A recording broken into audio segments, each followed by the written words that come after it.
I am absolutely going to testify. I won't even say his name. He is an evil being and is going to pay. I think that I was just, living in this shame, living in all this sort of stuff of my past, and I wasn't able to move on. It was hard for me being that young and being in the industry and not knowing where to turn, and everyone, telling me they love me and, just turn their back on you in a second. Combs allegedly planned and controlled the sex performances, which he called freak-offs, and he often electronically recorded them. The freak-offs sometimes lasted days at a time. The courtroom fell silent as Diddy's composed facade suddenly cracked. His fists clenched, his jaw tightened, and everyone present could feel the tension escalate when Justin Bieber's name echoed through the room. What you're about to witness is the exact moment when Diddy lost control during day 2 of the trial, right after learning that Justin Bieber had publicly declared his support for Cassie. The security had to step in, and what happened next shocked even the judge. Do you think the person that the you of then was on a path of self-destruction? Oh, for sure. Yeah, I would have, for sure, 100%. Yeah. It would have been no bueno. It was bad. I don't know if I'd be alive for sure. It was dark. So I'm very, very grateful to have influences in my life that have played a huge part in me seeing their relationship with Jesus and their relationship with their wives and their relationship with their kids and saying that's what I want. But I want to definitely tell my story so that if that resonates to anybody, that they can hopefully. But yeah, just protecting those moments because people take for granted encounters and Wow! I feel violated right now. Wow. Lean into me again. You smell amazing. How old are you? Thank you. How old are you? I'm 16. I'll be 17 in like 2 weeks. I don't ever remember smelling that good at 16. Like that was bad. Yeah. Wow, look at your eyes. Look at what a beautiful... Bieber turned 15, and it suddenly seemed that Hollywood was keen to almost initiate him. I think that's the right word. Like there was almost like this initiation that he needed to go through. So I want you to be now super uncomfortable and watch this video of an interaction between him and none other than Diddy. Take a listen. Justin, you ever seen the movie For the Times of Their Lives, like where we hanging out and what we doing, we can't really disclose, but it's definitely a 15-year-old's dream. I have been given custody of him. He signed to Usher. I had legal guardianship of Usher when he did his first album. I did Usher's first album.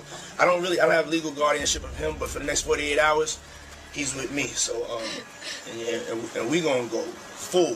Young Justin Bieber, who was signed by Usher, involved with Scooter Braun. Now all of a sudden he's being put in the hands of Diddy, who, it is true, he became the legal guardian for Usher. You can look up all of the allegations of what Diddy did. The allegations are essentially that Diddy very much initiated Usher. As we are going through these lawsuits and Diddy is in prison, we are recognizing that everybody knew. This was an open secret about what Diddy was doing. So it just begs the question, who allowed Justin Bieber to be in the presence of this man knowing what he was up to? Allegedly up to. That seems to be very clear. Day 2 started with this weird calm in the courtroom. Diddy walked in surrounded by his expensive legal team, acting all confident. But if you looked closely at his eyes, something was just off. He kept scanning the room like he was looking for someone who might jump out at him. Security wasn't normal that morning either. They added extra guards near Diddy's table, not the usual setup for a celebrity trial. One guard stood directly behind his chair, another by the aisle. It's almost like they got a tip that something might go down. Then Cassie walked in and everyone's heads turned. She wore this simple black dress with a white collar. Nothing flashy, but it made a statement. Her friends formed this protective circle around her, walking her to her seat like bodyguards. The contrast was clear. Diddy with paid security, Cassie with loyal friends. The really interesting part? Diddy couldn't stop checking his phone. He kept pulling it out, scrolling with his thumb, then his face would get darker each time. At one point, his lawyer actually had to reach over and take it from him. That's when I noticed Diddy's hand was shaking. Meanwhile, the prosecution team was acting super weird. They kept passing notes and whispering behind folders. One prosecutor would show something on her tablet to another, and they'd both nod like they just got the final piece of a puzzle. They knew something big was coming. Diddy's main lawyer tried calming him down at least 3 times before the judge even arrived. He'd lean over, say something in Diddy's ear, and put his hand on Diddy's shoulder. But Diddy wasn't having it. He shrugged the guy off every time, once so hard that the lawyer actually had to steady himself on the table. When the judge walked in, her face told the whole story. On day one, she was all business but relaxed. Today, she looked like a principal who just got told the troublemaker was planning something bad. Her eyes went straight to Diddy's table, and she whispered something to her clerk that made him nod and pick up his phone. What nobody in that room knew yet was that Diddy had seen something on social media just minutes before court started. Something that would make him completely lose it in front of everyone. His team tried to hide his phone, but it was too late. He'd already seen what Justin Bieber posted. The bailiff called everyone to order, and you could feel the tension building with every word. The jurors must have felt it too, because they kept looking at each other, confused about why everyone seemed on edge. One juror even asked for water, her hand visibly shaking as she took the cup. Diddy sat there, his leg bouncing under the table, a vein in his forehead starting to show. His lawyer kept placing legal papers in front of him, trying to distract him, but Diddy just pushed them away. He stared straight ahead, his breathing getting heavier by the minute. It was like watching someone try to hold back an explosion. The whole room knew something was about to happen. We just didn't know what would set him off or how bad it would be when it did. The clock on the wall seemed to tick louder as everyone waited for the inevitable.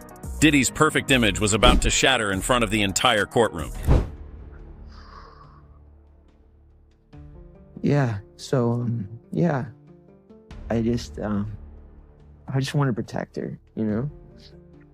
I don't want her to lose it. I don't want her to, you know, go through anything I went through. I don't wish that upon anybody. So, yeah, if she ever needs me, I mean, just think about how young I was and so impressionable. And you have everybody telling me how awesome I am at all times, you know? And like, yeah. It's like taking a kid and putting a kid in a room full of nothing but sweets. Right. And just saying, I'll be back in 2 days. Exactly. I just want people to understand, like, the psychology behind why I potentially could have problems in my life. So. Meantime, let's talk about the fact that Combs' co-defendant in a civil case, a case, by the way, that accuses him and this co-defendant, another A-lister, of rape. This guy is once again slamming the attorney behind the case, insisting that he be sanctioned for allegedly not doing his job. We're talking, of course, about Sean Carter, better known as Jay-Z, once again calling out attorney Tony Busby, calling out his character, more specifically into question, claiming that the Texas attorney's filings have, quote, substantial. Now, we've talked about this before, but basically, a civil lawsuit was filed against Sean Combs on behalf of a Jane Doe who says that she was raped by Combs and another celebrity at a home after the Video Music Awards in 2000. While everyone focused on the drama in court, something huge happened online. Justin Bieber dropped a social media bomb that nobody saw coming. Right in the middle of trial proceedings, Bieber posted a statement supporting Cassie that sent shockwaves through the music industry and into that courtroom. The whole thing hit especially hard because Bieber and Diddy go way back. Remember those videos of teenage Bieber hanging out at Diddy's parties? Diddy used to call himself Justin's mentor and big brother. He even bragged about helping shape Bieber's career. That history made this public statement feel like the ultimate betrayal. This wasn't some vague, sending love and support message either. Bieber got specific. He wrote about being at industry parties where he personally witnessed Diddy's behavior toward Cassie. He mentioned seeing Diddy grab Cassie's arm too hard at an after-party in 2015. He described Diddy cutting Cassie off mid-sentence and speaking for her during interviews. These weren't rumors. These were first-hand observations. During the first court recess, the post spread like wildfire. People in the courthouse hallways huddled in groups, showing each other their phones. One court officer had to remind everyone to turn their devices off before re-entering. Legal assistants printed screenshots for attorneys to review. Even some jurors looked confused by all the hallway whispers, clearly sensing something major had happened. The post included this powerful old photo that spoke volumes. It showed Bieber and Cassie at some music event from years ago, both smiling. But if you looked at Cassie's eyes, there was something there. Bieber's caption said he'd always respected Cassie's strength and was sorry I didn't speak up sooner. For Diddy, the timing couldn't have been worse. Bieber's 270 million followers saw that post within minutes. News sites were already running headlines. This wasn't just celebrity gossip anymore. This was a massive star with credibility taking a clear side during an active trial. Court reporters went crazy. One woman literally ran out of the courtroom to call her editor. Another was frantically typing on her laptop. A reporter from a major network mouthed, "Did you see it?" to his colleague across the aisle. Everyone knew this changed everything about how the public would view this case. The whispers got so loud that one of the bailiffs had to ask people to quiet down. People kept showing each other their phones like they couldn't believe what they were seeing. Some looked directly at Diddy, trying to figure out if he knew yet. Others watched Cassie, who maintained perfect composure despite surely hearing the commotion. What made Bieber's statement so powerful was the specific language he used. He called Cassie brave and truthful and wrote that certain behaviors I witnessed years ago troubled me deeply, but I didn't understand the pattern they represented. He even mentioned being disappointed in myself for not recognizing the control dynamics that now seem so obvious. Diddy's attorney saw the post first. He immediately tried damage control, physically blocking Diddy's view of another lawyer's phone, whispering urgently to remove all devices from the table. But someone had already showed Diddy the screen. His eyes locked onto it, widened, and in that moment, everyone close enough saw his face transform. It was already too late. 13 years old, and I should mention he was signed by Usher to a label that was owned jointly by both Scooter Braun and Usher, and he was considered Usher's protege. He has been described Usher as his mentor. The Bieber, Justin Bieber, is continuing the purge. He has now moved to his original mentor. So this is a very big story, and the reason why we should discuss this and we should not diminish what is happening, it's not celebrity drama. This is actually the fall of Babylon that we are witnessing, Hollywood Babylon, that is. He did an interview back in 2020 with Zane Lowe. I think this was on Apple Music. And he was speaking about another young artist that was coming up, Billie Eilish, and Eilish. And he was basically speaking about how he wanted to protect her because she was now another young person, a rising artist in the industry. And sort of out of nowhere, he became quite overcome with emotion. Take a listen. Yeah, I definitely feel protective of her. It was hard for me being that young and being in the industry and not knowing where to turn, and everyone, telling me they love me and, just turn their back on you in a second. So yeah, it's hard because I want her to know that, she can count on me. But at the end of the day, I'm never gonna force myself to be in a relationship with her. It has to be natural, right? So I just kind of, let her do her thing, and if she ever needs me, I'm gonna be here for her. But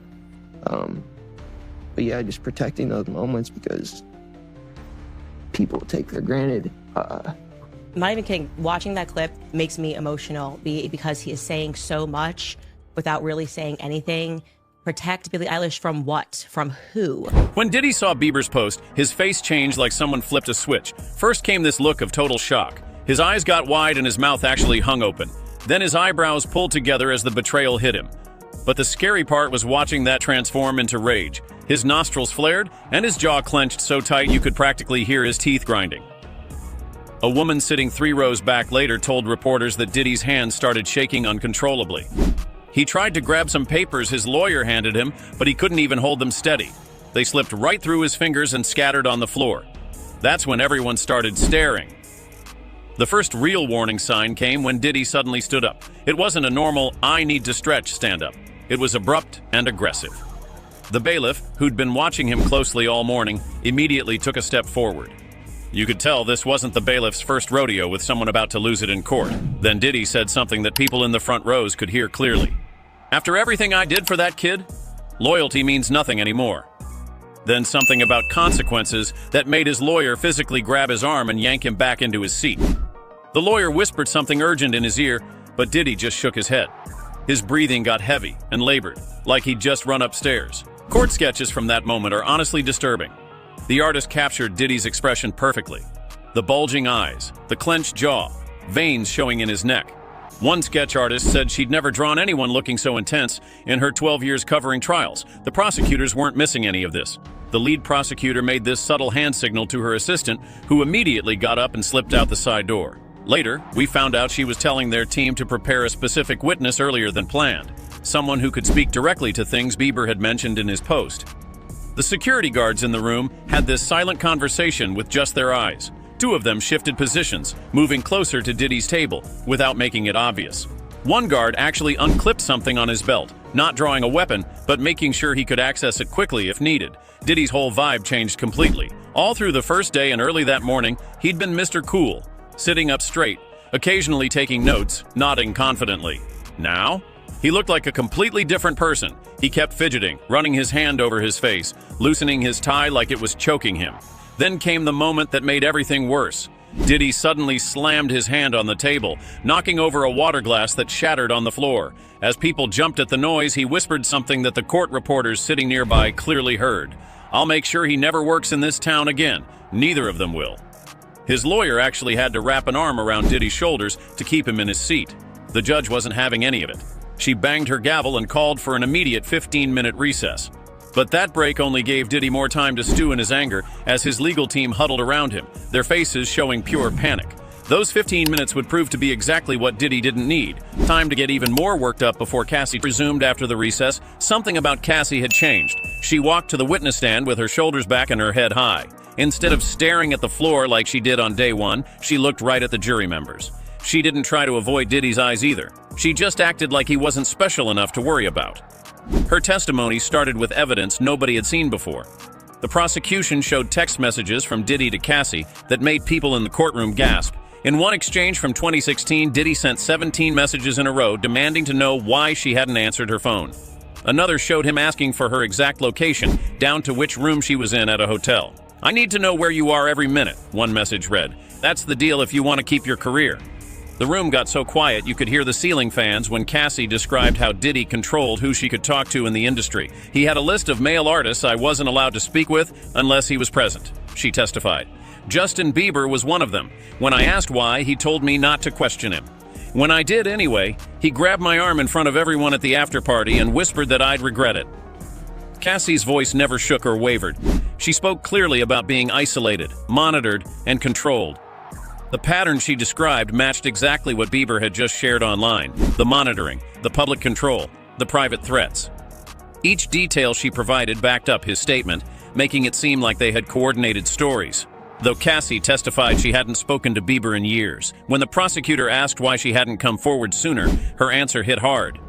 "He told me nobody would believe me. He said he controlled who worked in this industry and who didn't. I watched him make calls that ended people's careers." Two jurors visibly reacted. One woman wiped tears, while an older man wrote something down and underlined it 3 times. The bombshell moment came when prosecutors played hotel security footage from 2018. The video showed Cassie trying to speak to a male artist in a hotel lobby. Then Diddy appeared, put his arm around her, and led her away. The body language matched exactly what she had just described. Diddy immediately leaned over to his lawyer, whispering frantically and pointing at the screen. Cassie referenced specific events with amazing detail: dates, locations, who else was present. March 8, 2017, at the Standard Hotel in New York. June 22, 2017, at his house in Miami. September 12, 2018, backstage at the VMAs. Each time she named a date, Diddy's lawyer frantically flipped through his notes, looking increasingly worried. She mentioned that other witnesses had been afraid to speak up but were now contacting her lawyers after seeing Bieber's support. "My phone hasn't stopped with messages from people saying they're ready to tell what they saw," she said. Then came the statement that made Diddy completely lose control. Cassie testified that after she once spoke to Bieber at an industry party, Diddy pulled her aside and said, "Even Justin knows what happens to people who cross me." With Bieber now publicly supporting her, this threat suddenly looked incredibly damning. As Cassie continued testifying, you could literally watch Diddy falling apart. Each new detail that connected to Bieber's statement made him fidget more, whisper more urgently to his lawyer, and look more panicked. The confident music mogul was disappearing right before everyone's eyes. And weeks after the initial filing, Busby submitted an amended complaint naming Jay-Z as the celebrity who allegedly participated. They wanted copies of these videos for themselves. And I've talked to lawyers about this before. There's a big advantage to having the electronic video, the electronic evidence yourself, right? You don't have to always go over to the other office. You can view the materials on your own. It's a way to better prepare for your defense. And Sean Combs' lawyers argue that under the federal rules of criminal procedure, electronic data that is in the government's possession, Judge Subramanian denied the defense's motion to amend the protective order, but without prejudice, meaning this issue could be revisited. So Subramanian's order reads, quote, "While the government objects to handing the videos over, they provide several options for a defendant to consider that would permit the defense to view the videos, access the information they're looking for, and even allow them to manipulate the video." It was hard for me being that young and being in the industry and not knowing where to turn, and everyone, telling me they love me and, just turn their back on you in a second. So if she ever needs me, I'm going to be here for her. But yeah, just protecting those moments, because people take for granted encounters, and I just want to protect her, I don't want her to go through anything I went through. I don't wish that upon anybody. Yeah, if she ever needs me, I'm just a call away. Do you realize how important your story is? every time I have a conversation with someone who's been through this unique type of experience, I'm searching for some kind of truth that can help. I commend you for going there and asking the tough questions and the things that people don't want to talk about, and they don't want to go there because it's revealing, and I want people to take a look at my story, and hopefully my words can make a difference. Just when everyone thought things couldn't get more intense, the prosecutor walked to the center of the courtroom with a folder. Your Honor, we'd like to present evidence that directly contradicts Mr. Combs's claim that Ms. Ventura fabricated these allegations recently. She pulled out her tablet and connected it to the courtroom display system. The screens around the room lit up with text messages between Justin Bieber and Cassie from 2017. The prosecution zoomed in on one exchange that made several jurors lean forward in their seats. Cassie had written, "I don't know what to do anymore. He monitors everything. He said if I talk to anyone, he'll make sure I never work again." Bieber's response read, "This isn't normal, Cass. What he's doing isn't okay. You need to talk to someone who can help." The moment those messages appeared, Diddy shot up from his chair. The sound of it scraping across the floor made everyone jump. His face was bright red, his eyes bulging. The composed music mogul was completely gone. His attorney grabbed his arm, trying to pull him back down. "Sean, don't do this," he whispered loud enough for the front rows to hear. But Diddy wasn't listening. He actually shoved his lawyer's hand away so hard the man stumbled backward. "This is all lies!" Diddy shouted, pointing at Cassie. "You know damn well that's not what happened. Where's your loyalty after everything I did for you?" His voice got louder with each word. "You're making this all up, both of you!" The judge immediately banged her gavel 3 times. "Mr. Combs, sit down immediately or I will have you removed." Her voice cut through the chaos like a knife, but Diddy wasn't stopping. 2 security officers moved toward the defense table fast. One positioned himself between Diddy and Cassie, while the other approached from behind. Court reporters typed frantically, capturing every word of this unplanned meltdown. The jury watched in total shock. One older woman in the back row actually covered her mouth with her hand. A younger man in the front row leaned away from Diddy, physically distancing himself from the outburst. "Your Honor, we need a recess," Diddy's lawyer shouted, trying to regain control of the situation.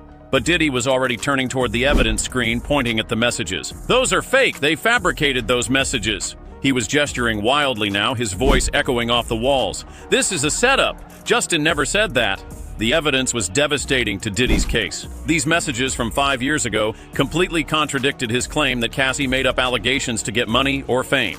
She had been confiding in Bieber about the exact same behavior patterns years before filing any lawsuit. The judge slammed her gavel again. "Remove the jury immediately," she ordered the bailiff. As the 12 men and women filed out, most of them couldn't help staring at Diddy, who was still standing and shouting.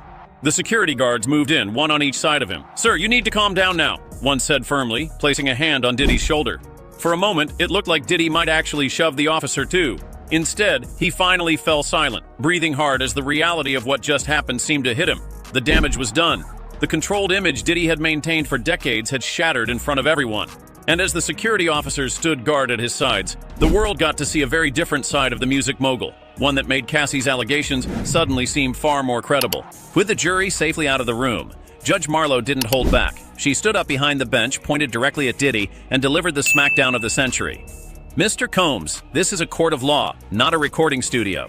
You do not control what happens here." Her voice cut through the room like a knife. "One more outburst like that and I will hold you in contempt. You'll spend the remainder of this trial in a cell, making appearances only when necessary." She wasn't done. The judge ordered a psychiatric evaluation to be completed before the next day's proceedings.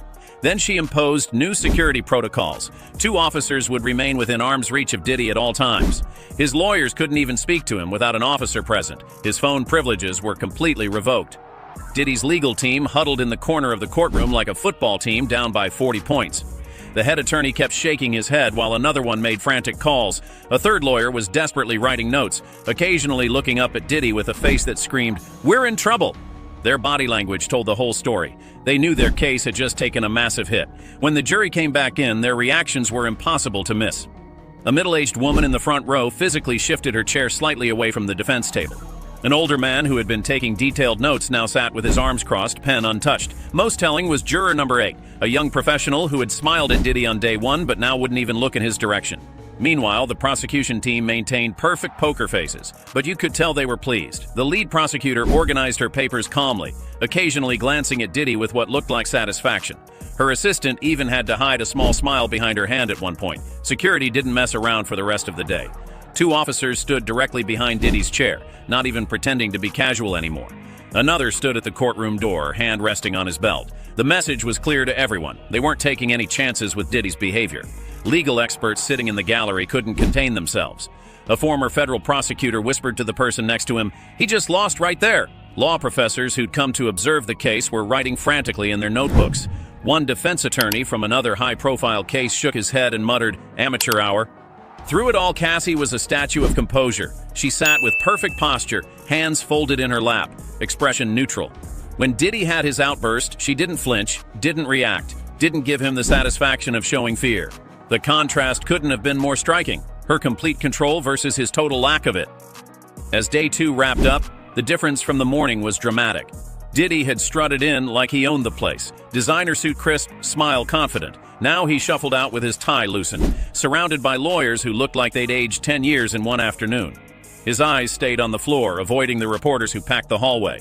The most revealing moment, when Diddy's main lawyer put his hand on his client's back to guide him out. Diddy shrugged it off, just like he had that morning.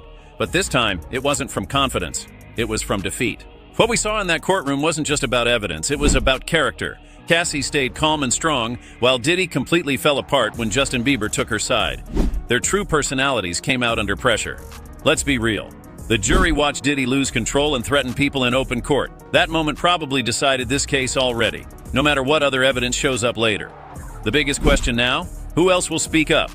Justin Bieber just broke the unspoken celebrity rule of protecting each other. That door is wide open now, and more stars might walk through it against Diddy.